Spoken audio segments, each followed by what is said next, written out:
Hi friends, welcome to వని వంటిల్లు. మనం వినాయక చవితి స్పెషల్గా ఈరోజు అమ్మమ్మల కాలం నుంచి కూడా తయారు చేసే బెల్లం ఉండ్రాళ్ళు కుడుములు కూడా ఎంతో తేలిగ్గా సునాయాసంగా కరెక్ట్ కొలతలతో ఇలా ఈజీగా మనం తయారు చేసుకోవచ్చు. వంట రానాళ్ళు కూడా ఈ కరెక్ట్ కొలతలతో ఎంతో సులువుగా చేయగలుగుతారు. ఈ విధంగా బెల్లంతో కుడుములు ఉండ్రాళ్ళు ఎలా తయారు చేసుకోవాలో చూద్దాం. దానికి కావాల్సిన పదార్థాలు ఇట్లా 1 కప్పు నిండా బియ్యపిండి తీసుకోండి.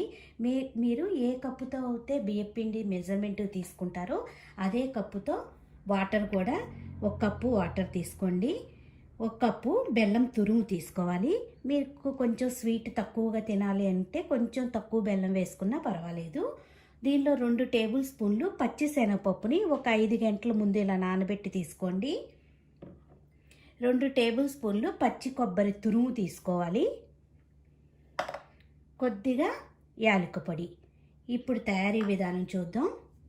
స్టవ్ ఆన్ చేసుకుని ఒక గిన్నె పెట్టుకోండి. మనం ముందు బెల్లాన్ని కరిగించుకుని పక్కన పెట్టుకుందాం. దీనిలో ఏమన్నా నలకలు డస్ట్ ఏమన్నా ఉన్నా కూడా వడకట్టుకుంటే పోతుంది. అందుకని ముందుగా బెల్లం వేసుకుని గిన్నెలో ఎక్కువ వాటర్ వేసుకోవసరం లేదు. 2 టేబుల్ స్పూన్లు బెల్లం కరగటానికి సరిపడినంత వాటర్ కొద్దిగా వేసుకుని ఈ బెల్లాన్ని కరిగించుకోవాలి. బెల్లం మనకు పాకం ఏమి రావసరం లేదు, వడగట్టుకోవటానికే కాబట్టి ఈ బెల్లం ఇలా తిప్పుకుంటుంటే మనకి త్వరగా కరిగిపోతుంది. ఇట్లా కరిగే వరకు ఉంచుకుంటే సరిపోతుంది. చూడండి, బెల్లం కరిగిపోయింది. మనకి ఇలా మొత్తం వాటర్గా అయ్యాక ఇప్పుడు స్టవ్ ఆఫ్ చేసుకుని వీటిని వడకట్టుకోవాలి. ఇట్లా ఒక గెరిటె లాంటివి తీసుకోండి.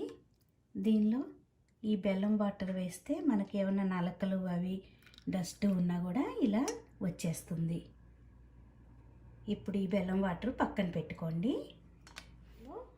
కప్పు వాటర్ వేసుకోవాలి.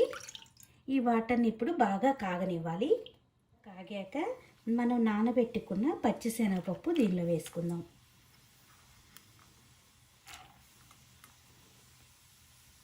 శనగపప్పు మరీ ఎక్కువ ఉడకవసరం లేదు. కుడుములు మనం ఉడికించుకునేటప్పుడు ఉడుకుతుంది కాబట్టి కొద్దిగా సాఫ్ట్గా అయ్యే వరకు ఈ పచ్చిశనగపప్పు ఉడికితే సరిపోతుంది. ఇలా శనగపప్పు కొద్దిగా ఉడికాక దీనిలో పచ్చి కొబ్బరి తురుము వేసుకుందాం.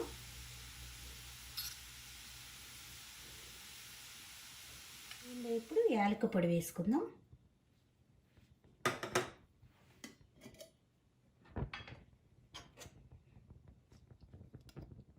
2 టేబుల్ స్పూన్లు నెయ్యి వేసుకుందాం.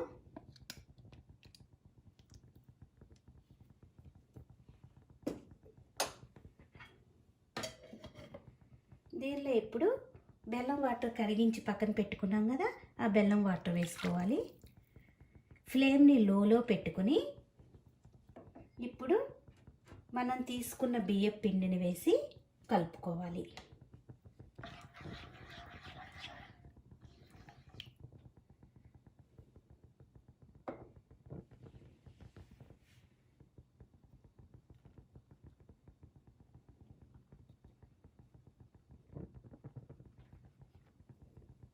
ఇలా కరెక్ట్ కొలతలతో మీరు తీసుకుంటే మనకి చక్కగా కుడుములు ఉండ్రాళ్ళు కూడా చక్కగా వస్తాయి. ఇప్పుడు ఈ పిండి అంతా కూడా దీనిలో కలిసేలా కలుపుకుందాం.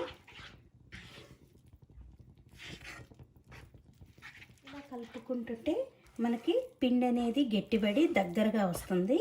అంతవరకు కూడా మన బాండీకి ఏమి అతుక్కోకుండా ఉండేట్టు అలా కలుపుకోవాలి.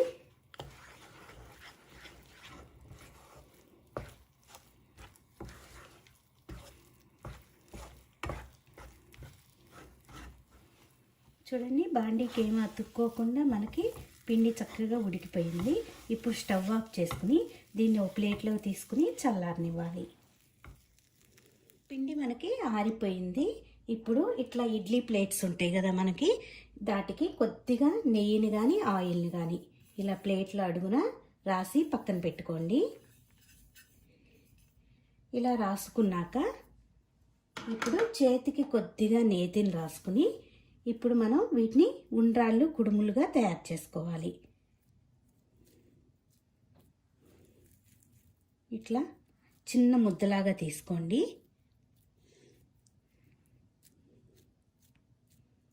ఇలా తయారు చేసుకుంటే రౌండ్గా ఇవి కుడుములు అన్నమాట.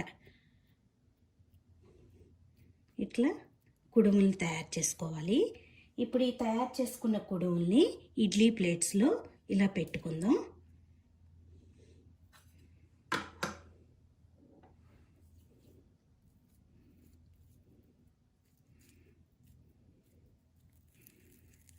మరీ మందంగా కాకుండా మరీ పల్సగా కాకుండా ఉండేట్టుగా చూసుకోండి. అప్పుడు మనకి ఇవి త్వరగా ఉడికిపోయి తినటానికి కూడా బాగుంటాయి. చూడండి, ఇలా ఉంటే సరిపోతుంది.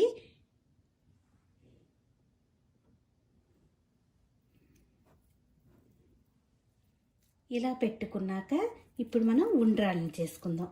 కుడుములు రెడీ అయినాయి కదా, ఇలా రౌండ్గా మనకి కావాల్సిన సైజులో చూడండి, ఈ సైజు అయితే చక్కగా ఉంటాయి.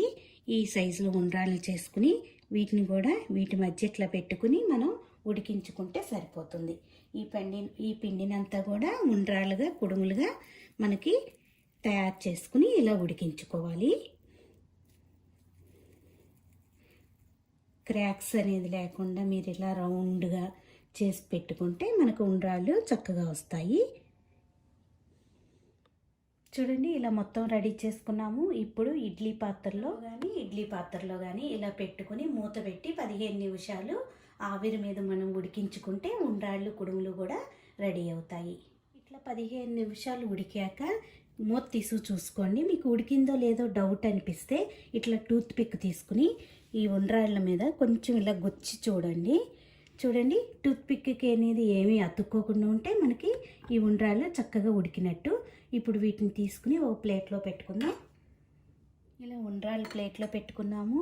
ఇప్పుడు కుడుములను కూడా చూడండి, ప్లేట్కి ఏమీ అతుక్కోకుండా చక్కగా వచ్చేసినాయి. ఇప్పుడు వీటిని కూడా ప్లేట్లో తీసి పెట్టుకుందాం. ఎంతో సునాయాసంగా శ్రమ అనేది లేకుండా ఇలా కరెక్ట్ కొలతలతో తయారు చేసుకుంటే మనకి చాలా త్వరగా చేసేసుకోవచ్చు. చాలా బాగా కూడా వస్తాయి. మీరు కూడా ఈ వినాయక చవితికి ఇలా ట్రై చేసి చూడండి. ఈ వీడియో మీకు నచ్చినట్టయితే లైక్ చేయండి, షేర్ చేయండి, కామెంట్ చేయండి. మరిన్ని వీడియోల కోసం వాని వంటిల్ని సబ్స్క్రైబ్ చేసుకోండి. Thank you for watching.